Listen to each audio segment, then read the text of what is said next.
And when the American public learns about what's going on at the headquarters, let me tell you something. There's FBI agents or agencies, field offices all over the country where similar shenanigans are going on. We'll be testifying here in a bit about the Mueller report. And I want to thank him for coming to the committee and giving us an explanation as to the actions he took and why he took them regarding the Mueller report.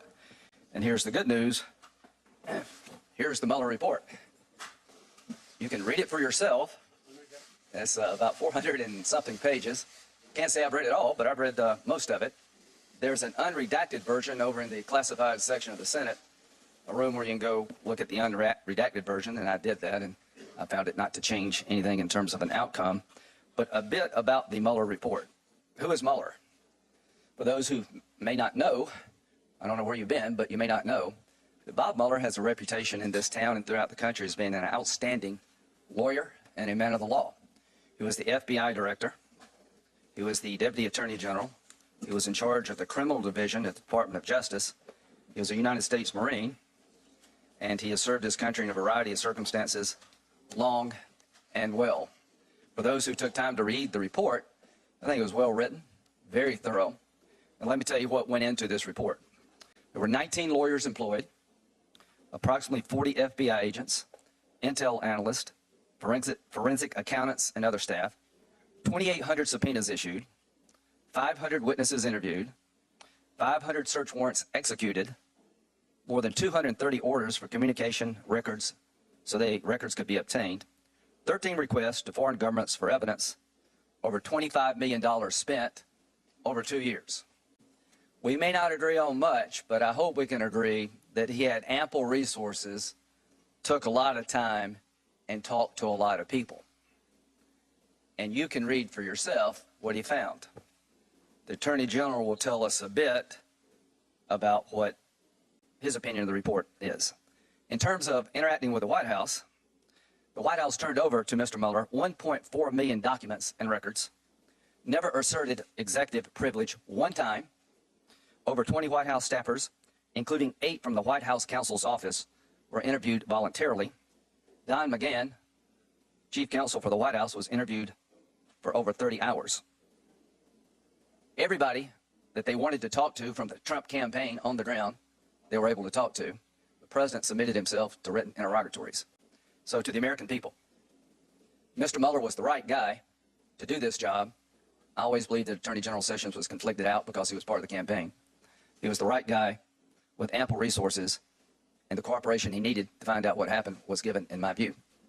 But there were 2 campaigns in 2016, and we'll talk about the second one in a minute. So what did we learn from this report? After all this time and all this money, Mr. Mueller and his team concluded there was no collusion. I didn't know. Like many of you here, on the Republican side, we all agreed that Mr. Mueller should be allowed to do his job without interference. I joined with some colleagues on the other side to introduce legislation to protect the special counsel that he could only be removed for cause. He was never removed. He was allowed to do his job. So no collusion, no coordination, no conspiracy between the Trump campaign and the Russian government regarding the 2016 election. Director of Investigations and Research for Judicial Watch. You have been busy. The FBI is busy. Just about everybody in Washington is either running towards something or from something, it seems, these days. Make sense of what is going on for us at the White House, where the Chief of Staff met with 5 professional staff from the FBI, thought they had worked out a deal where the president, the White House, had massaged that memorandum from the House Intel Committee, and then, despite all of that, out comes the FBI opposing its release. What is going on here? Let me boil it down real simple. The FBI is threatening the President of the United States. How so? Well, you know, they're going to come out. First of all, they've tried to put him in a corner and say, hey, look, we really don't want you revealing all the criminality that's going on in the organization. And so they're in a very reactive sort of posture. And so they broker a meeting with the Chief of Staff, who's the wrong person to meet with, first of all. Yeah, I would think. And then secondly, even after this supposed negotiation where the White House gave up its power, gave up its position of authority, they acquiesced to a meeting which never should have happened, with 5 negotiators who I'm sure, you know, call themselves experts, you know, cautioning and warning and, oh, you know, General Kelly, this will be a grave problem. So they try to intimidate in order to cover up for their criminality. And then when they're all done, they still come out with a statement. When was the last time the FBI came out with a statement on anything, Lou? Yeah, well, it's a great point, because I still haven't seen the Benghazi report. I still have, we can go through the list. Yeah, the FBI has been a place where truth goes to die, and correct. where they're used primarily to cover up. It's under FBI investigation. We can't answer your questions. We'll never see you again. Thank you very much. And so these political operators are threatening the President of the United States. They're betraying their oath to the Constitution. They are so defensive and so reactive, trying to cover up for the big FBI machine, which, as Ed Rollins pointed out before, and frankly has a long history of all sorts of different flavors of corruption. Right.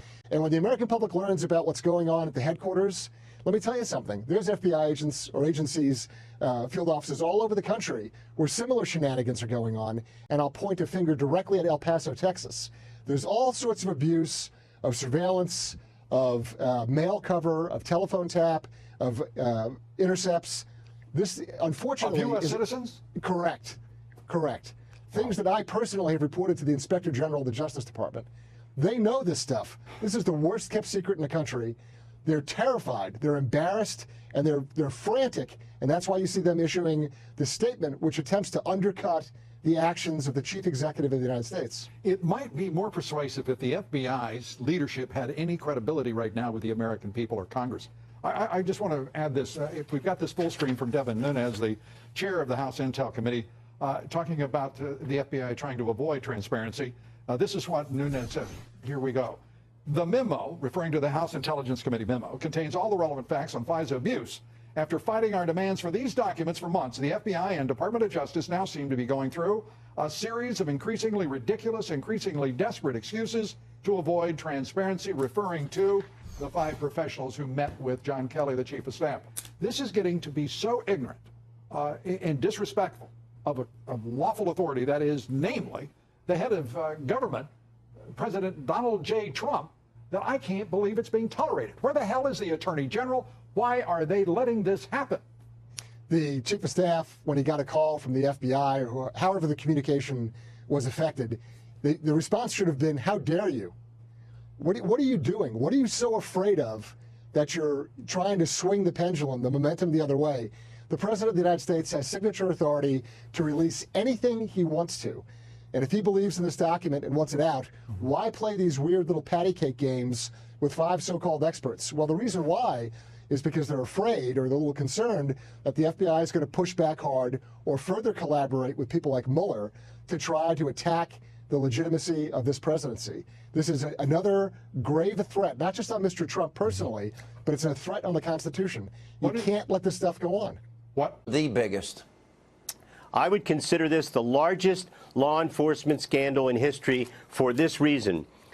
The activities of McCabe and others, and Bruce Orr and others, were designed to subvert the Constitution and a national election, the most serious offense under our Constitution. Today, and we're still missing the 5 crucial months, although they have been recovered. We have a lot more coming. There's 50,000 in total. So with each new revelation, it gets worse and worse for them. It surely does, and one can bicker about the meaning of some of the vagueness in these text messages, but it's abundantly clear, and today's messages just reinforced it, that there was such extreme political bias on the part of Strzok and Page and personal animus toward Donald Trump, the candidate, and then the president, that these 2 people should have been nowhere near the investigation. And, some people have said, and I've watched them on other programs, and said, well, when Mueller found out, he fired Strzok. Well, he was on the Hillary Clinton case, the lead investigator. Then he jumped to the Trump-Russia case. Then he jumped to the Mueller case. So for 2 years, how much damage did he do before he was caught? Let me ask you about this. And the House Intel has requested the judge to provide the FISA transcript hearings. Greg, I want to talk about the legality of all of this, because we do know that Lindsey Graham and Senator Grassley, they got a chance to look at all 4 FISA applications. That was sort of like a footnote nobody paid attention to last night with the unredacted memo that they had. As it relates to the intel, I would think that if we ever got a hold of the FISA Corp, considering they're saying the bulk of information to allow this to go forward was based on this phony Hillary Clinton paid for Russian government dossier, I can only and they withheld all this information from the court. I've got to believe that court judge has got to be livid and furious tonight. Yeah, this is the letter that Devin Nunes has sent today to the presiding judge of the FISA court. requesting not one but 4 different hearings and any transcripts to determine the false misrepresentations of fact that were made, allegedly, by the Department of Justice and the FBI during those hearings. I mean, if you just look at the Grassley-Graham letter, it lays out a meticulous case of how the court was misled, deceived, evidence was concealed, but it may be even worse in those transcripts. Leon Panetta was wrong when he said, well, the Intel Committee didn't even interview the judges. I got news for them. They have no authority to do that, but they do have authority, as witnessed by this letter today, to get their hands on the transcripts of the hearings before those FISA judges. Let me go to Tom Fitton. Tom, on this whole issue of Barack Obama wants to be kept abreast of all of this, and Strzok and Page are preparing what appears to be talking points for President Obama. Wall Street Journal says it was not about the email investigation, but from earlier comments I saw that you made, you have your doubts about that. Yeah, well, you pick. It's either about the email investigation or the Russia investigation. Either way, you see President Obama being intensely involved and wanting to know everything about either the Clinton email investigation or Russia investigation. Pick your poison in terms of presidential involvement in these sensitive criminal investigations. Now, I've always wondered why President Obama has skated really free from any serious inquiries about his involvement in the Russia investigations, his knowledge about the dossier, its origins. Remember, he's a politician too, was running the DNC in part. Did he know about the payments of the DNC and Hillary Clinton and the dossier's use in the Russia investigations and the FISA applications? Did he know about the dossier's use, I would think, to justify unmaskings? These are questions that have to be asked of President Obama. This president is being criminally investigated about his communications with the FBI director about a criminal investigation. Why isn't there similar inquiries into what President Obama was doing? What about Joe DeGeneva? There seems to be some complicity here. Now, if things weren't bad enough that Hillary's paying for Russian, read from the Grassley-Graham memo, Russian government information to be used in an election to lie to the American people, then used as the bulk of information for a FISA warrant, none of it verified. If that's not bad enough, now we have the information. Looks like Sid Vicious Blumenthal and people at the Department of State are complicit in providing steal some of this phony information that he then coordinates with the Clinton campaign to disseminate to the lazy, overpaid so-called journalists in the media in this country. Well, here's the most important thing about all of this. This shows that the FBI was bootstrapping all of the information that it was getting, and it was basically a circular firing squad, so that all the information was based on the same information, and that therefore nothing that was being presented to the FISA court was actually verifiable. And let me just say something about Leon Panetta. I saw his comments this weekend where he condemned Chairman Nunes for politicizing intelligence.